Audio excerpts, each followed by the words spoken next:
it's crazy, right? To help my family, I gotta leave it. To fix the law, I gotta break it. You've got to, so our kids can have that choice. Hello, welcome Joep. We're very happy to have you in Private Kitchen, and we're gonna kick right off with some questions about the trailer of Incredibles 2 that you've scored. One question of interest, of course, to start with is how did you get this assignment? Can you tell us something about that? Sure.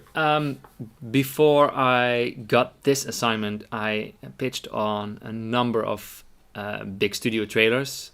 It took me, I think, this was my first big movie trailer my music got used in. And before I got this job, I think I pitched on at least 20 other movies. So I think 1.5 years of pitching, trailer music, custom trailer music, came before actually winning this one. And that's a big challenge about writing trailer music, I believe, especially custom trailer music, that you have to do a lot of work, a lot of pitching before you win an actual pitch. But eventually, it's definitely worth the wait. Okay, so that's already something interesting, that you have to take this time that long before you actually win a pitch. What's the reason? It's a matter of trust, or you have to convince them that you are capable of doing this kind of stuff?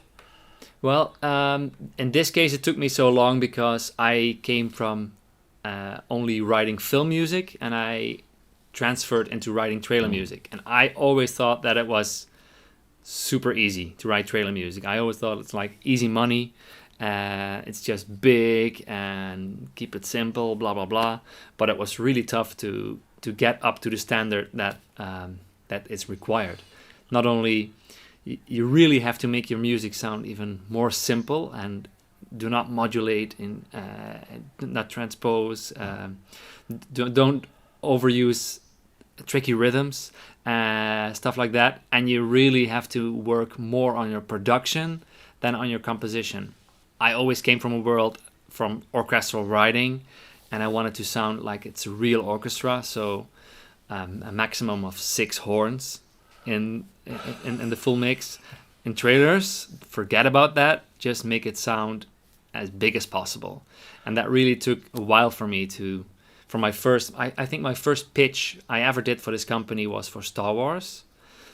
And it would sound really realistic in my opinion. But eventually, if you listen to the Incredibles winning pitch, it sounds bigger than life. It's a big band, it's an orchestra and synthesizers, it's all stacked on each other. So it just took me a while to get the language of trailer music. So it is also a kind of learning process for you to get into this kind of business. Definitely. Yeah. I can imagine you think on beforehand it's more or less the same stuff as film music. Indeed. Yeah. It's interesting.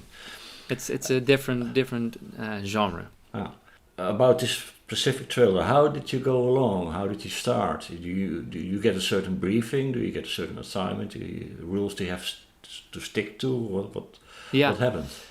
In this case, it was pretty straightforward. We got with a couple of sentences like how the trailer editor wanted to approach this trailer with a little storyline, including timings like 30 seconds interrogation, 20 seconds this, then we go into a chase, and then we go into a big back end of the trailer, and it was all pretty well timed out. And for this specific one, I got the brief in on Friday evening, and I had to deliver on Monday morning, I believe. So I had the weekend to work on it, and they liked it apparently. And then I got one round of feedback, and then I didn't hear back for a long time until the trailer released and my music was used. Did you have any visuals along the road? With this trailer, I did not. Luckily, there are 40% of all work I do get picture, and I always prefer that. But it's also very liberating for a film TV composer to write something just based on a script and not have to deal with very specific timing. So you're a little bit freer. But on the other hand, if you write trailer music, there's always sort of time-wise concept in a trailer. You always have to stick to certain a formula, like, and the opening don't have too much rhythm going on, have it atmospheric, and use low sub booms. And then after that, you go into a part where you really start adding rhythm and more punchy percussion. And then the back end, usually there's not much dialogue going on in the trailer. Then you can really use a lot of big hits and make it with 22 horns and whatever. You can just make it really big. And there's always a kind of recipe you got to stick to. Is this also typical for American trailers, or do you find are there exceptions on the rule? There are always exceptions. Okay. In my opinion, the ones that are not edited like all the other ones are always better trailers. I mean, there's a typical blockbuster Hollywood trailer that's always the same, but I really prefer like if they do something new to catch your attention. So with this one, they actually edited the visuals on your music, I assume. Yes. Yeah. Yes. Yeah. I also really liked how they edited this trailer because it starts out with no music at all, with just an awkward dinner time situation with the family without any music. So when the music does kick in, it really makes an impact. And in what way did you use the original music, which is also in the film? Can you say something about it? The original score of Michael Giacchino was, let me say, 90% included in my music. So I would say I really used his thematic stuff and his orchestration ideas.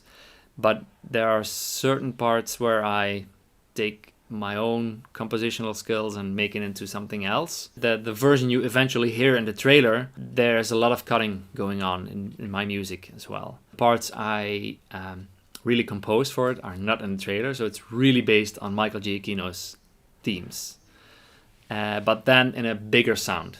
Okay. So you change the sound because obeying to the trailer rules. Yeah. Otherwise they could have used his original soundtrack. Yeah, that's right. That's right. Yeah. So can you point out where exactly in the trailer the theme from the original film music is used? Well, and say something about it. I mean the open where the music comes in, that's not Giacchino's theme. That's original, but also based on an existing classical piece.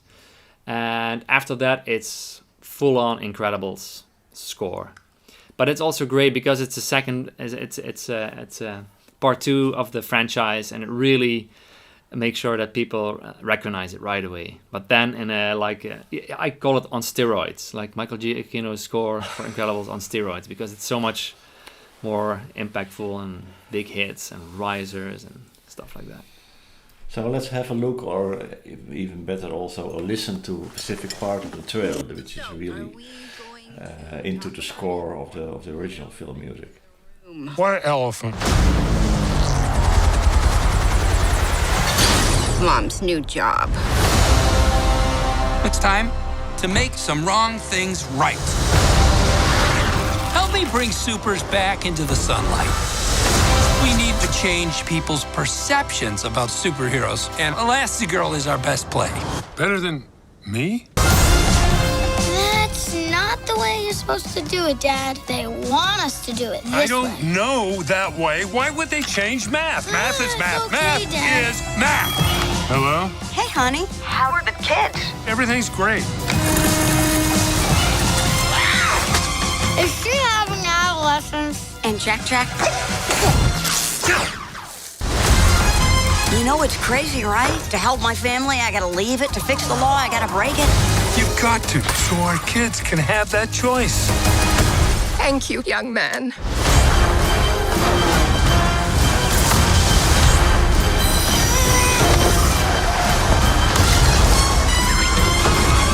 Combustion imminent? What does that mean? Ah! It means fire, Robert.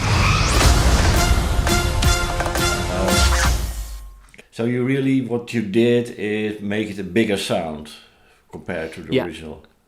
Make it to a bigger sound and add more pace to it, I believe.